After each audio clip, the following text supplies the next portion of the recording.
Well, welcome to Bruins Overtime Live, presented by buyatoyota.com. For offers not seen on TV, visit buyatoyota.com. With Billy and Razor, I'm Sophia, and if you're still watching, you're a real one, because that one for the Bruins was falling apart. 6-2 the final against the Anaheim Ducks. They have one more game, on this road trip, but they're done out west. 0-4 out west, and gave up 6 goals. Again, guys, not a pretty one if you're a Bruins fan. No, the whole trip has been ugly. Yeah. It just has. And we talked pregame, they're undermanned. They're trying to figure out ways. They're holding in there for a little bit amount of time, but once things start unraveling, they start going bad. This game, not much different. Korpisalo had to keep minute in the first, actually. I mean, if it wasn't for him, it's 3-0 easily in the first. Yeah, this one was as bad as it's been. Yeah, you're right. I'm trying to think of what. I know you were. Sorry. It's right from the start. I mean, they got smoked, 15-5 in the first period, shots against, and They need to get home desperately. Facing a Detroit team that's still alive on Saturday, that was always going to be the hard game. It's going to be a long 2 days coming back. Yes, exactly. There's still a lot of travel involved. Yep. You still got to spend another night. So, but tonight it's just more of the same. There's just not enough there. Well, we talked about a pregame. We said that 6 was the longest losing streak of the season, and if they got to 7, it would be the longest losing streak since 2000, and they did. So 7 straight losses for the Boston Bruins from March 13th until today. And yeah, guys, since the year 2010 was in 2010 as well, but very long time ago, and unfortunately, we're reliving that right now. Yeah. I mean, we're saying the same thing now, guys. They're just not good. They're just not good right now. So, and other teams are feasting on it. Other teams, we talked pregame. Anaheim, their purpose is the fact that 500 is great for them.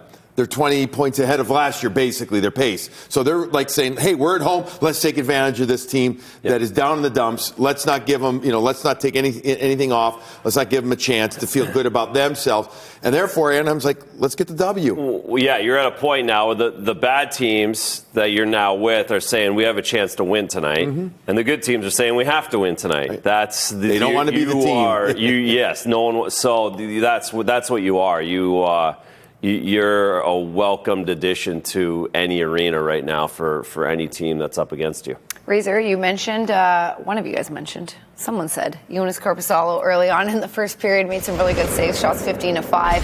Unfortunately, did kind of dwindle after that, after some weird ones, but first period he was really great and showed resolve. No, he's great. He was great all the way till a minute left in the second period when the dam finally broke and the goal, LaCombe's, and then Gauthier's go in, but up until then, he's keeping them in the mix. He's given them an opportunity at 2-1 to stay in this game, and they didn't deserve to. They didn't deserve to be. There was way too much of this with the defenseman backing into the hash marks on the rush. I mean, stuff that can't happen in the National Hockey League, and when you give those guys that many opportunities, at some point, they're going to score 6 on 37. It's just a matter of odds. Hey, look at the middle of the ice. They're literally slicing into the middle of the ice, almost unimpeded. They're regularly bringing pucks to the net. I mean, within feet of the net. And Korpisalo is having to get up and battle and compete. We applauded him for his compete level in the first period. So it was so high. He's, it's like he worked 2 periods in the first period. The way the Bruins again allowing middle of the ice to be attacked. No, that's it. It was a full game effort by the end of the second period. It was, and it was because of. And then when they did get the puck, a turnover, that's incredible. These are highest of high danger opportunities throughout again the first 39 minutes. So good on Korpisalo to battle and grind and get himself through this game. And again, when you're a goalie in this situation, knowing the guys in front of you know what the outcome is. It's difficult to battle and frustrating, but I thought he did a good job. Well, in the second period, the Ducks buried 3 goals in 4:47. So this is when we started to see the game kind of pull away. Well, you've heard this before, right? Second periods have been an issue. Oh, yeah, I heard that before. They have been, and I don't have all the cumulative numbers from the trip in the second period, but, here, this is Nesterenko going to the net. or Nesterenko, sorry, that was an old name, going to the net, and it bounces off and in, and then here, Pastrnak's wide, the pass isn't good to the middle of the ice, and next thing you know, LaCombe's going to end up getting it, but the reason he ends up even just getting it from behind that and lobbing it over, he's not trying to bank it off Korpisalo, he's just trying to pump it back towards the low slot area, but it's because of the pass and the nobody there. Pastrnak not helping out Zacha. Boy, Pasta was defensively not very solid. Engaged at times in this one. But listen, Razor, and then you get here, so you're down 3-1, and then this one, the ultimate backbreaker. Yeah, this is the end for, again, it's just, that's a 1 in a million shot. Could have went anywhere else, and it doesn't, and that's a lack of focus. That's a lack of, a huge dose of frustration from the goal that went in prior. He's battling. Let's get out. Again, like the goal at the end of the first period that was shorthanded. Let's get out of the second period down only 1 goal, and then one goes in over the back of the net off my guy in front after a giveaway that happened 20 feet in front of me. The mind's going 100 miles an hour, and you miss the next one. That's what happens in goaltending. In the last couple of games, we talked the other night about this, he's shown us more emotion than we've seen all year. Frustrated. You can see it's overt frustration. He's a vet. He's entitled to it. Absolutely, and he's got guys that aren't necessarily pulling the weight in front. Right. I like the feistiness. He's invested. And it's not frustration that translates into bad positioning or whatever in the game where you become rattled. It's just frustration, but he was able to, for a lot of the part, regroup. Is that the word I'm looking for? Yeah, other than that one from the boards. But he's just invested, and he's battling, and he wants to, play and win and compete. Well, guys, as I mentioned, 3 goals in 4:47 for the Ducks, but the Bruins had one from David Pastrnak. This is Power Moves presented by Salem 5. Here to help you make your move. So David Pastrnak got his 35th goal of the season. Give him 4 consecutive 35-plus goal seasons, and that puts him 5th all-time on the Bruins list, right behind Cam Neely, if he can string that together for next season. But let's stick with this game. You mentioned defensively struggling a little bit. -5 in this game. Okay, but sorry, the goal. My bad. Yeah, let's look at the goal. Yeah, but the goal, the unbelievable shot. He's going to score from there 98% of the time. Face-off win, good support. This is when the Bruins have a short 5-on-3 here. Nice pass over Geekie, and then, there's nothing that Gibson can do.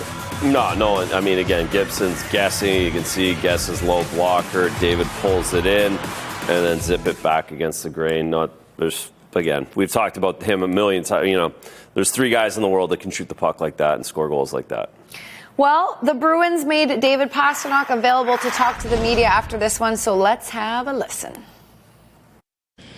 Yeah, a little bit of disconnection, and that explains, the score. We lot of disconnection, and every goal almost started in the O zone. Lost the puck or unforced mistake, and then we are defending. So again, we talk about getting more shots after 2 periods. We had 9 shots again. So tough game. David, is this the hardest stretch of your career since you've been in Boston? Yeah. What are the factors of kind of a long road trip?